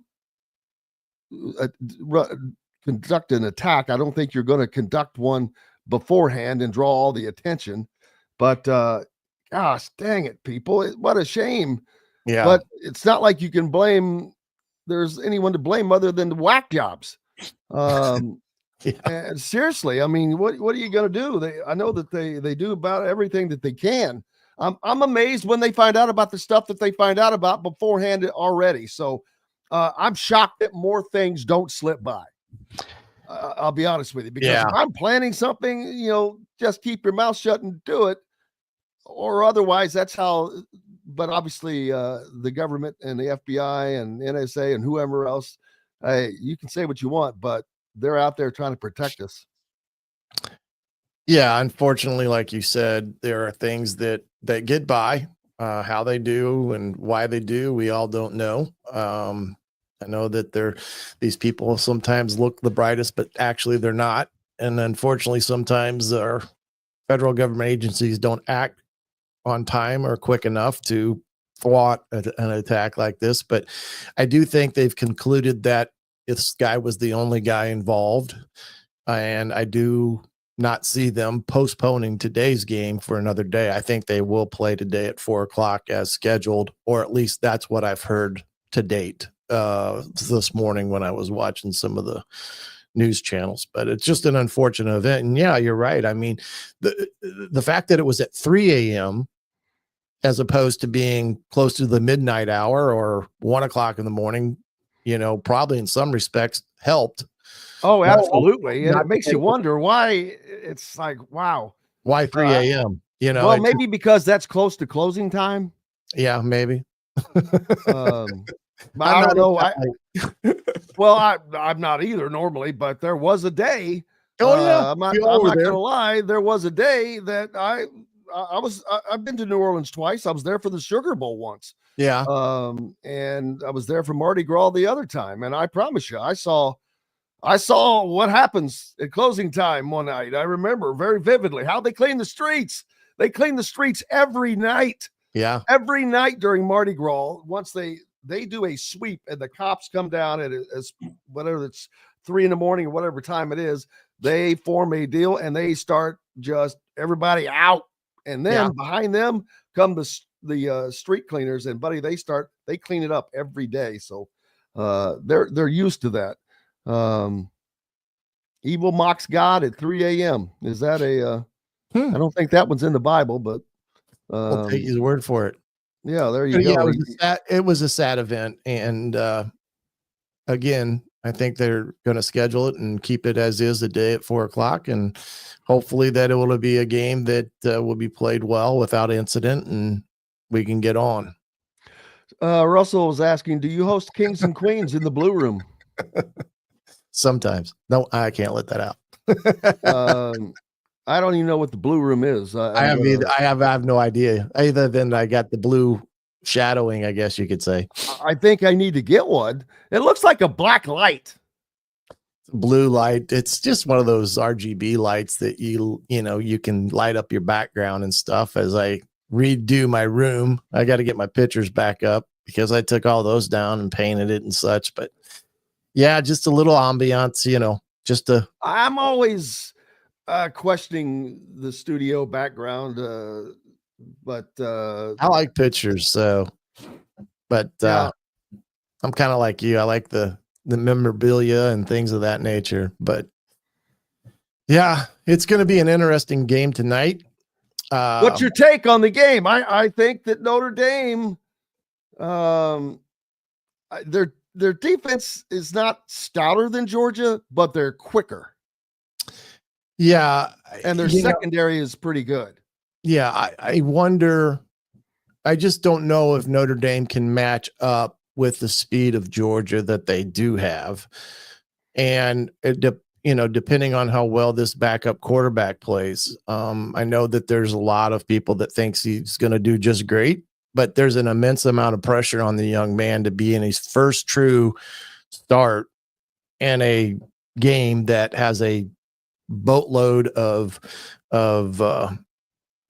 things that are there for the taking, and whether or not he can raise his game to a level that is going to help Georgia get over the hump, because I don't think Georgia just can line up and run the football and thinking that they're just going to power their way through Notre Dame. But I do think overall, Georgia on paper is a better team than Notre Dame. However, Notre Dame is playing with a lot of confidence. They've got an excellent running game, including with Riley Leonard, that will keep Georgia a little bit off bay. And we saw what Georgia Tech was able to do to Georgia in that regard. So I look for Notre Dame to add that flavor to the game that Georgia Tech did to attack Georgia's defense, because they're just as aggressive. It's just a matter whether this young man at quarterback can handle this stage and not let it overwhelm him, where he just makes a boatload of mistakes and throws stupid interceptions and things of that nature, because that ultimately will crush your opportunities if you're turning the ball over. Yeah. So I'm looking at the Indiana lost by 23 to Ohio State at Ohio State. Mm-hmm. Oregon loses by what, 20? Yeah. At a neutral site. Right. They lost by 10 at Notre Dame. I can't wait to see the results of this game. I hope Notre Dame wins by more than 10 over Georgia. And it's just, I don't want to beat that dead horse, but all that has gotten forgotten because there was a lot of damage done to Indiana's reputation for what they accomplished this season after one game, after the Notre Dame game, after a 10-point road loss that has been still one of the closest games in the CFP this season, but yet they were eviscerated by people like Kirk Herbstreit. And I'm going to tell you, it's not that I don't respect him anymore. And it's not just him. Anybody in that position, they have more knowledge, but they don't know squat when it comes to what is going to happen. They don't know who the better team is. They don't know who is going to win. They don't know any more than anybody. And if you doubt me, go look at their picks for the season. I guarantee you they're not that great. And well, you can throw Saban into that mix as well. Saban is one of the worst. Saban is such a, well, first of all, he's an SEC zealot. But he is also not just that, he is a brand zealot. And all of these guys are brand zealots. They will not get off. They don't have the ability right now to understand that, hey, you know what, that dominant years you had at Alabama, Nick Saban, partly, you were cheating. So I'm not saying you were the only one. He wasn't. But don't act like that it wasn't going on. It was. Now, NIL has equaled the playing field for the rest of the world against the SEC. They don't like that. They don't understand it. It's because they don't acknowledge it. But it is a fact. Not only have they already been proven to be inferior to the Big Ten this season. They're currently 4-1, and Texas should not have won that game against Arizona State. It's a joke, but going forward, I don't think I am an expert on anything. I try to consume as much information as I can and use the experience that I have in this industry, as the 4 years that I coached high school football or whatever. I try to put all of that into, but I know that I'm not an expert. I don't know that there is truly an expert, because anybody that claims to be so, if they're such an expert, they should be multi-billionaires by betting. Yeah. Simply by betting. And that doesn't happen for a reason. So, you know what? Going forward, I don't want to hear any of that crap. And I'm so sick and tired of hearing about who somebody beat. Again, I care more about who they lost to. Right. You cannot lose the last game of the year on the road to a horrible team, score only 3 points, and have people bitching and moaning that you belong in a playoff. And then you turn around and you get beat by a mid-level Michigan team they beat Ohio State, but they lost to Indiana. The only teams that Indiana lost to all season is going to be what I think is going to be the national champion Ohio State Buckeyes. And it would be funny if it ended up being the runner-up Notre Dame Fighting Irish. Yeah. Look, every conference has their teams in the upper echelon of the conference each and every year. And those teams are the ones that get the brand awareness and things of that nature. Now, to sit around and just try to jam down everyone's throat how better the SEC is over X, Y, or Z in a subjective tone is completely and utterly wrong. Now, you can have an opinion, and that's fine. Everybody has an opinion, but don't signal out or sit around and try to belittle the ones that did get in and on a at-large bid and say, trying to make a case one way or the other. Now, if you want to sit around and have an opinion after everything's said and done, after every game is played, every I's dotted, every T's crossed, and you want to go back and critique what all happened, I think you'll come to the conclusion that everything that the College Football Playoff Committee did was correct, and you ultimately got the best two teams playing for the national championship. that are playing the best ball at the current time. So, yeah, I just don't agree with them having a dog in the race, so to speak, and speaking unobjectively as it pertains to college football as a whole. And if I'm Kurt Cignetti, I have a little bit of a bone to pick with my former mentor as well, who criticizes my team that went 11-1 and tells me that I played nobody. Well, wait a minute. Neither did Texas, and they had the same, about the same record as this went all into it, because Texas got beat twice by Georgia, but really, when it comes to comparing strength of schedules and stuff, it's not that much difference in Indiana. But I have a bone. Their mind is they didn't. Well, it should, and that's, I agree. But it's because they're going off of these quote unquote brands that used to be good. Well, guess what? Life changes, and life has changed in college football. NIL is become, and the transfer portal have become the great equalizer. Absolutely. We'll talk more about that when we come back to the Hard Truth Distilling Company studios. Coach Shannon Griffith with us, and we appreciate you being with us as well. We're back with more right after this break. Andy Moore Honda is Bloomington's #1 Honda dealer for a reason. Buy a new Honda and get a 3-month break from car payments. That's right, no payments for 90 days. That includes the all-new, all-electric Honda Prologue, and you get it for just 0.9% financing, or the 2024 Honda Ridgeline Black Edition, or the Honda Accord LX, both for just 1.9% financing. Get more to your door from AndyMooreHonda.com, Bloomington's #1 Honda dealer, and your best place for new and used vehicles.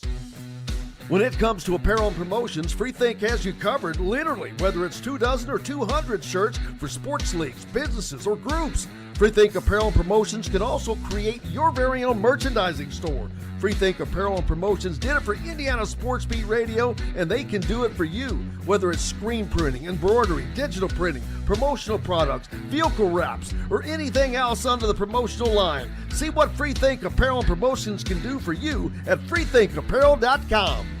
Enjoy healthy, delicious meals at home without the hassle with the Fresh Fork. Chef-curated, ready-made meals delivered right to your doorstep. Proudly fueling IU athletes, and now available to you with a menu that's always fresh and diverse, from hearty proteins to fresh salads. The Fresh Fork empowers you to make better food choices without compromising. Let the Fresh Fork help transform your lifestyle for a healthier way of living today at thefreshforkonline.com. Use promo code RADIO20 and get $20 off of your first order. Hungry for something a little different? Well, head to the Rusty Gator Fork and Ale in Bedford, where oceanic flavors meet southern charm with a Cajun flair, like their loaded voodoo fries, gator bites, or jambalaya, and so much more. The Rusty Gator also has live music each Friday and Saturday night with some of the best local and regional artists around. Visit the Rusty Gator Fork and Ale in Bedford and get your Cajun on. Located on 325 acres in beautiful Brown County, Indiana, Hard Truth Distilling Company is the biggest and the best craft distillery around. While Hard Truth is already known for producing internationally awarded whiskeys and spirits like Hard Truth's sour mash bourbons, sweet mash, and hard road ryes, as well as their cinnamon vodka and the always popular toasted coconut rum. Hard Truth Distillery offers so much more. With a full-service restaurant, ATV, and distillery tours, as well as live music, you can spend an entire day at Hard Truth Distillery while making your entire family or group happy. And that's the Hard Truth. Hard Truth products are available across Indiana, as well as many other states. So no matter where you shop, if they don't carry your favorite Hard Truth product, tell them you want the truth, the Hard Truth. Hard Truth Distilling Company encourages you to enjoy all of their products responsibly and to never drink and drive.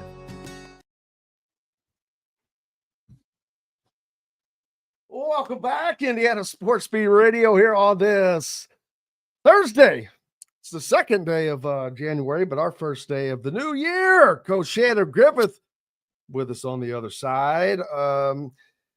So who do you think wins the national championship? I think it's Ohio State, but I don't know anything. Trust me. Well, I think that's a pretty safe bet. just based upon the way they've played the last 2 weeks in terms of all 3 phases of their game has been clicking for them. And again, talent-wise, probably the best talent level of all the teams left in the playoff at this point in time. What's crazy is I think if it could, I think it could ultimately be a Big Ten final because Penn State's playing, pretty decently, and they're a betting favorite to make they're one of the betting favorites to make the final. Yeah, because they play the winner of Notre Dame and Georgia, I believe, if I'm not mistaken. You are correct. And Ohio State's got Texas now in the Cotton Bowl. And Texas, I just don't think has played very well the last 2 weeks. I mean, they at times show brilliance, but they let Arizona State get back in that game yesterday. They kind of struggled with Clemson in the first round of the playoff as well. Now, sometimes those teams finding ways to win those type of games can catapult them, into a mindset that we've got, not be beat mentality. But I just think Ohio State right now is playing lights out football, and I don't think Penn State's too far behind in that category, although Penn State has had the easiest way to the semifinal. Without question. That's a whole nother part of the discussion. And I'm sure they're going to get ridiculed for that as well, because no, they won't. It's Penn State. Well, I don't think if they get to the final, there are going to be people that are going to say Penn State should not have had that type of path the number 1 ranked team in the country should have. And that's where you get into these. Well, that's the truth. But yeah, that goes back to it. That simply all goes back to the rankings and the seedings not being the same. Right. And that's one thing. The dumbest thing in the world. But it's something that cannot be fixed until after next season, until this current contract runs out. Then that will be changed. I don't think that because they're going to expand the playoffs, so getting in won't be a deal. There should not be automatic buys. You are just ranked where you're ranked, and those teams, if there are buys, that's who gets the buy. Right. I think that's the logical way to go. But yes, I do think it's a possibility that the Big Ten could have the 2 teams in the finals, and that would really get in the crawl with the SEC. And, Penn State, as they always say, beating a team twice in the same season is very difficult. So that would be in Penn State's favor of Ohio State. So I do think we're in for some excellent games in the semifinals, whoever makes it there, especially if Notre Dame is the one that lines up against Penn State. That would be a classic matchup as well. And I just think as we progress to the ultimate ending, I should say, of college football for this past season, I do think it's everything that's been done as it pertains to the college football playoffs has been positive, with a few tweaks that we all know are coming in the future. But now it's, after this, it's a full bore recruiting for that second quote unquote signing date in February. Curtis Rourke, of course, declaring for the NFL draft, but that's not a surprise. He's out of eligibility. But do you think did his draft stock take a hit because of the Notre Dame game? I don't think so. I think his draft stock has gone up pretty good over the year. I think there was enough games where I think he was able to show what he needed to show to be on a draft board. His only negative will be mobility. And I don't know how important that is at the NFL level. I don't think he's a first round pick by any stretch of the imagination. No. But I do think somebody will take him in the early round, second or third, and be quite happy with what they get out of Curtis as a whole person, because I think he's one of those guys that carries himself well on the field and off the field as well. So that'll be and interesting to see where he all stacks up in it. But I don't think his draft stock necessarily took a hit in that regard. I don't either, because I think that I agree with you. He showed his poise. That's the biggest thing. Toughness. The poise. Yeah. Yeah. Oh, toughness with the thumb injury, but his thinking, decision making. I think he's going to make some nice change as a backup quarterback someplace. We'll see, but you've got Michael Penix Jr. As the starter in Atlanta now. So Nate Sudfeld, I think, is he still in the league as a backup? Detroit, maybe. I think he is. And I know he's kind of been a journeyman now that, in that backup category. Was with Philadelphia for a while. I know that. Maybe with the 49ers for a drink, a cup of coffee. And I thought Detroit, but I may be wrong on that all. But you saw Tywone Mullins sign yesterday with the Montreal Alouettes in the Canadian Football League. So we've had some, there has been some kids that have had the opportunity to play at the highest level. And I do think there'll be some out of this group that will get an opportunity, whether they are drafted or sign as free agents, because of the year that they had. And they've had a lot of good tape for those kids. Yeah, he was cut. Sudfeld cut this year, August 27th from the Lions. So I think that he is out of the league now. But he was in it for a while now. Originally selected by the Washington Redskins in the 6th round as the 187th overall pick in the 2016 NFL draft. Signed a 4-year, $2.5 million contract with the Redskins then, and moved on to Philadelphia in 2017, and so then to the 49ers in 2021. He's got a nice little pension waiting for him. He's good. You get 5, 6, 7 years in, you've got the money that you've made, and you've got a lifelong pension coming. Yeah, I think it's 5 years for players and 8 years for coaches in the NFL. And I think, like you said, he's got a nice little pension coming along, and whatever he did investment wise and stuff, he'll be able to do about what he wants to do between now and then. And good for him. And I think all those success stories he's got a Super Bowl ring too. Yeah, exactly.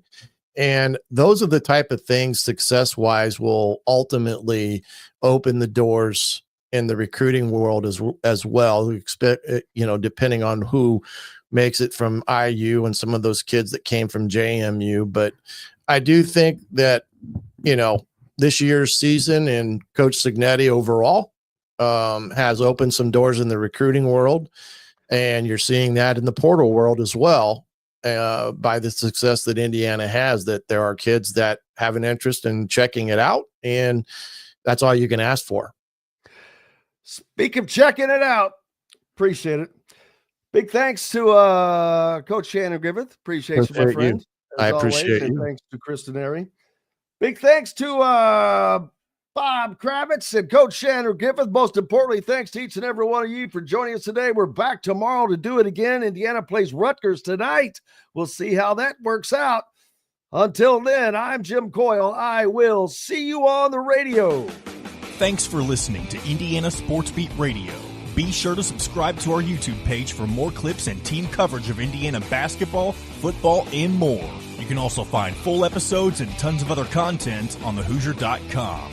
We'll see you next time for another edition of Indiana Sports Beat Radio.